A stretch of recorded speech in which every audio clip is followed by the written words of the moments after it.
दलित मुलाला मारले, अट्रॉसिटी घ्या, परंतु अट्रॉसिटी घेतली नाही, तक्रार घेतली नाही. वाल्मिक कराडबरोबर राजेश पाटील बिया कसा माग सुट्टू करत चालू होता. हाच राजेश पाटील यांनी तक्रार घेतली नाही केज पोलीस ठाण्यामध्ये आणि नंतरच्या काळामध्ये माझ्या भावाला संतोष देशमुखला अत्यंत निर्गुणपणे मारण्यात आलं. डॉक्टर बाबासाहेब आंबेडकर म्हणाले होते, 100 दिवस शेळीहून जगण्यापेक्षा 1 दिवस तरी वाघ बना. बीड जिल्ह्यामध्ये मस्साजोगा गावी प्रथम तर थोडं समजून घेतलं पाहिजे. तुम्हाला तर माहित असेल तरी पण सांगतो. का सांगतो तर हा महाराष्ट्र फुले शाहू आंबेडकर विचाराचा आहे. मस्साजोगा गावी एका दलित मुलाला, अशोक सोरे नावाच्या दलित मुलाला मारहाण झाली. मारहाण झाल्यानंतर मराठा समाजाचा माझा भाऊ सरपंच संतोष देशमुख तेथे गेला आणि जाब विचारला की माझ्या दलित भावाला का मारलं.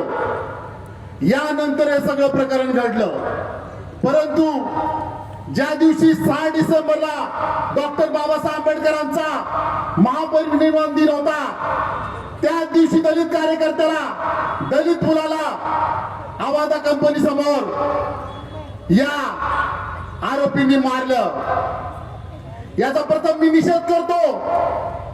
नंतरच्या काळामध्ये ज्या दिवशी संध्याकाळी दिवसभर पोलीस स्टेशनला माझे मित्र, माझा भाऊ संतोष देशमुख बसून होता, त्यांनी सांगितलं की तक्रार घ्या, दलित मुलाला मारले, अट्रॉसिटी घ्या, परंतु अट्रॉसिटी घेतली नाही, तक्रार घेतली नाही. कोणी घेतली नाही तर कालचा तुम्ही जो व्हिडिओ पाहिलाय, वाल्मिक कराडबरोबर राजेश पाटील बिया कसा माग सुट्टू करत चालू होता. काल सगळ्यांनी महाराष्ट्र राज्यातील जनतेने पाहिलंय. हाच राजेश पाटील यांनी तक्रार घेतली नाही केज पोलीस ठाण्यामध्ये आणि नंतरच्या काळामध्ये माझ्या भावाला संतोष देशमुखला अत्यंत निर्गुणपणे मारण्यात आलं. माझा प्रश्न आहे सरकारला, देवेंद्र फडणवीस साहेब, माझा प्रश्न आहे तुम्हाला. रोमन साम्राज्यामध्ये एक राजा होता निरो. राज्य जळ होतं पण तो निरो बिगुल बोलत होता. अहो फडणवीस साहेब, काय झालं परभणीमध्ये, काय झालं बीड मध्ये, काय चाललंय राज्यामध्ये आणि तुम्ही कुठे दावसला? काय दावसला कोण आहे आपलं? पहिला बीड प्रकरणामध्ये नाही द्या, परभणी प्रकरण काय झालं समजून घ्या. सोमनाथ सुरेंशी माझा भाऊ, वडार समाजाचा, जो बाबासाहेब आंबेडकरांच्या चळवळीत काम करतो, तो आंदोलन करतो, त्याला मारलं जातं, न्यायालयीन कस्टडीमध्ये त्याचा मृत्यू होतो. कोणी मारलं? कोणत्या पोलिसांनी मारलं?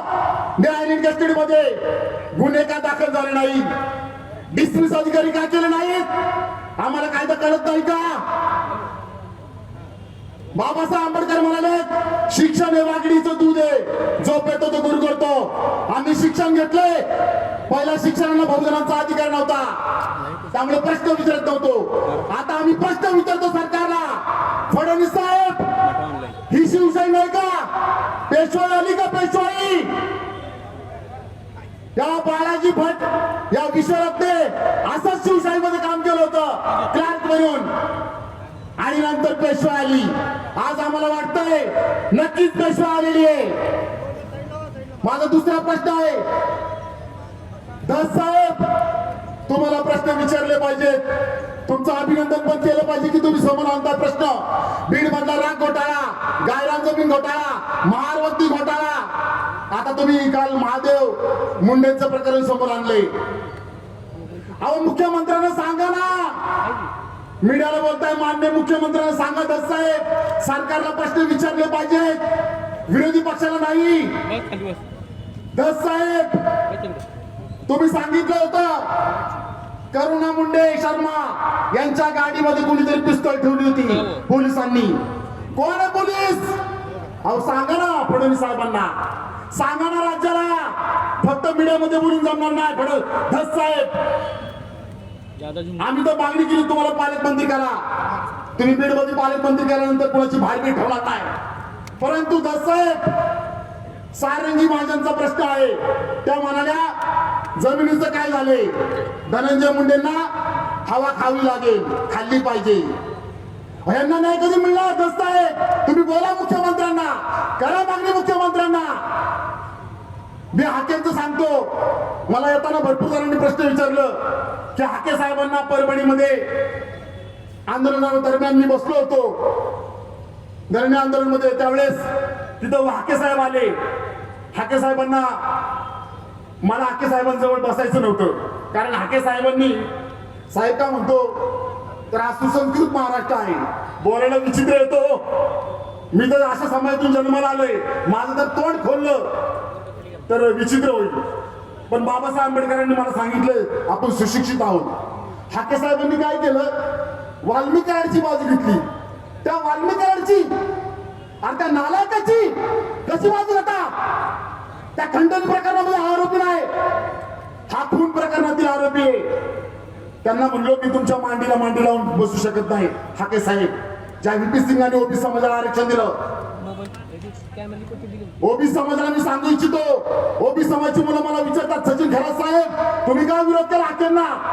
मी हाकेंना विरोध नाही केला, हाकेंच्या प्रवृत्तीला विरोध केलेला आहे. हाकेंनी काय केलं? वाल्मिकांची बाजू घेतली. लाज वाटते बा हाकेला. दुसरं मी सांगतो, लोक म्हणतात धनंजय मुंडेंनी राजीनामा दिला पाहिजे, नैतिक जबाबदारी.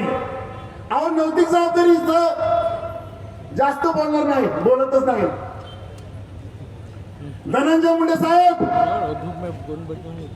नैतिक जबाबदारी असेल तर लोक म्हणतात राजीनामा देतात.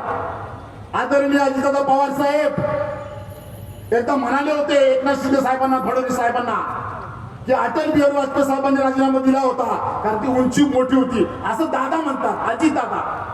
अजितदादा साहेब, धनंजय मुंडेंना नैतिक जबाबदारी नाही कारण उंची लहान आहे. धनंजय मुंडे स्वतःला म्हणतात गब्बर. अरे मी धनंजय मुंडे साहेबांना विचारतोय, आप गब्बर हो तो हम जय वीरू है. मेरा भाई इधर वीरू बैठा है और ये जनता जय. इतना ही बोलना चाहता हूं. न्याय मिळाला पाहिजे. तुम्ही सगळे माझ्या भावाच्या कुटुंबाला साथ देताय, तुमचं मनापासून मी आभार व्यक्त करतो. जय भीम, जय भारत, जय बुद्ध.